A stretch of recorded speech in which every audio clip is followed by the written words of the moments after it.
Movement, as we understand it on Earth, is a white lie. It is an illusion of flexibility. Look at your hand, make a fist, open it. You see skin stretching, muscles contracting, tendons sliding. Our biology depends on elasticity. We are made of bags of soft water and rubbery collagen. But in the oven world, elasticity is a luxury physics does not allow. Here, the dominant materials are not folding proteins. They are refractory ceramics, high-density silicates. If you tried to bend a silicon crystal bar the thickness of a human arm, it wouldn't curve. It would accumulate tension silently, stoically, until reaching its elastic limit. And then, crack, catastrophic failure. So, how does life conquer distance in a world where bending is breaking? Evolution found a solution that defies our intuition. If you cannot deform matter, you must reconfigure it. Welcome to the plane of automatons. On the horizon, distorted by heat waves, we see geometric shapes.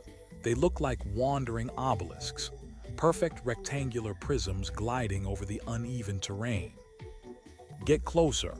What from a distance seemed like a smooth, polished surface of black marble, up close reveals itself as something much more complex.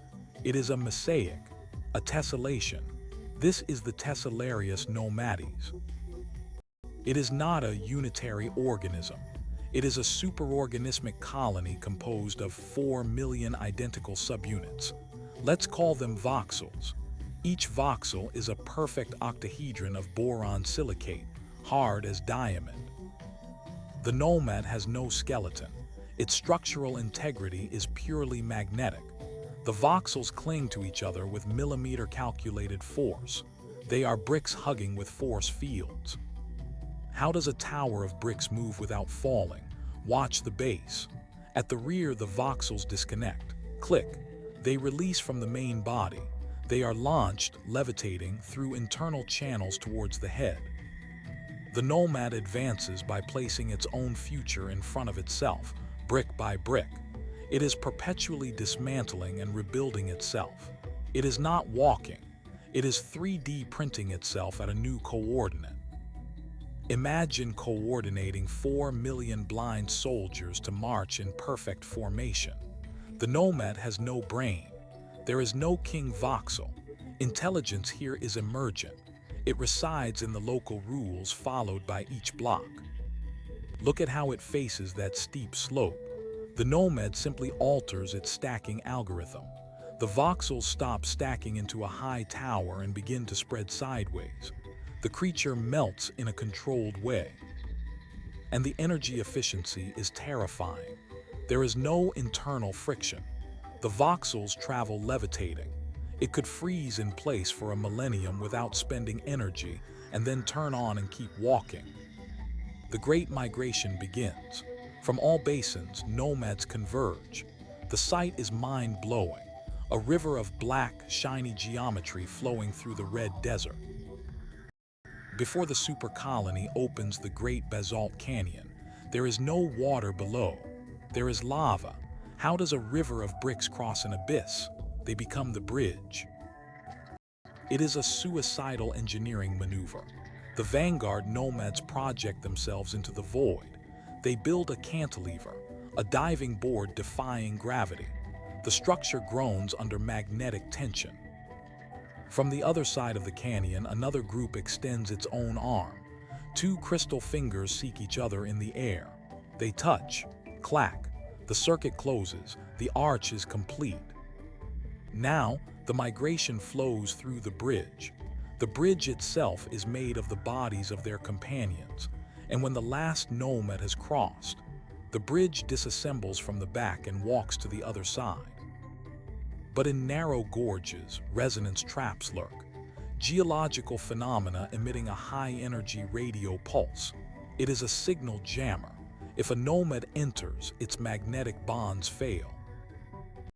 The nomad collapses. It doesn't fall like a dead body. It crumbles like a dry sandcastle. 4 million voxels scatter across the ground, inert. It is death by dispersion. But the nomad has a defense. the controlled explosion.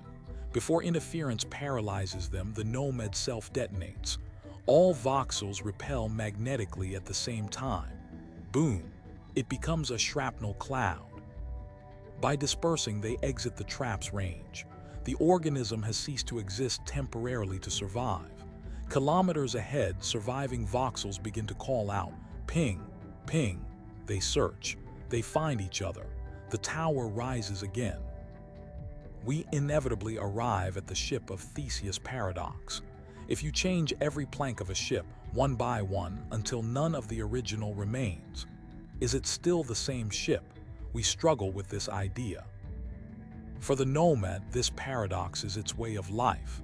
Upon reaching the magnetic pole, not a single atom of the creature that left the equator remains. Physically, it is a completely new being, but computationally, it is identical. The pattern persists. The nomad's memory is not stored in a central hard drive. It is stored in the network topology. They are living proof that identity is not matter. Identity is a process. They are not nouns. They are verbs. As we watch them reach their destination, we must ask ourselves, are we so different? Our cells die and are born constantly. Perhaps we are also temporal patterns, clouds of particles grouping for a brief instant, falsely believing we are statues. Do you think you are your body, or are you the pattern that lives in it? Leave it in the comments. If this journey made you question your own solidity, subscribe and share. In the next episode, we will descend into the depths to meet the metal eaters, creatures that eat entire mountains. Don't miss it.